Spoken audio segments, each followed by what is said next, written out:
seseorang tidak disebut kafir sebelum hujjah yang meyakinkan tegak atas diri mereka. Saya mengutip misalnya Imam Ja'far Shadiq, gurunya para a'immah madhab di kalangan kita, mengatakan sekelompok orang tidak disebut kafir bila mereka jahil, tidak tahu, bahkan mereka tahu tapi diam dan tidak menentang. Ini pernyataan Imam Ja'far ini luar biasa menarik. Kalau tidak tahu tidak boleh disebut kafir.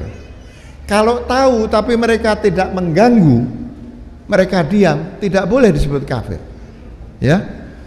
Kalau mereka tidak menentang, tidak boleh disebut kafir. Ini lebih jauh lagi. Bukan cuman harus ada qiyamul hujjah, bahkan kalau sudah ada qiyamul hujjah tapi mereka diam dan tidak melakukan gangguan kepada kaum muslimin, dia tidak masuk dalam kategori kafir.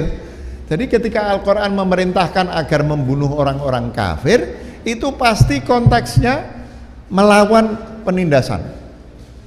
Jadi kalau ada orang yang betul-betul kafir, katakanlah orang muslim tahu kebenaran Islam, enggak, saya mau lain dari orang lain, saya mau jadi PKI, enggak percaya pada Islam, tapi dia cuman baca bukunya Karl Marx, baca bukunya itu, enggak melakukan gangguan, itu tidak disebut kafir dan tidak masuk dalam kategori yang harus dilawan oleh umat Islam.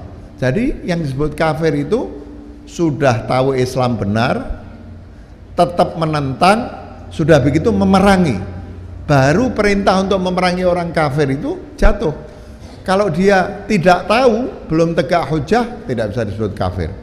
Sudah tegak hujjah tapi tidak menentang, mereka diam tidak mengganggu, menurut ucapannya Imam Ja'far ini nggak bisa disebut, tidak bisa dimasukkan dalam kategori orang kafir, ya.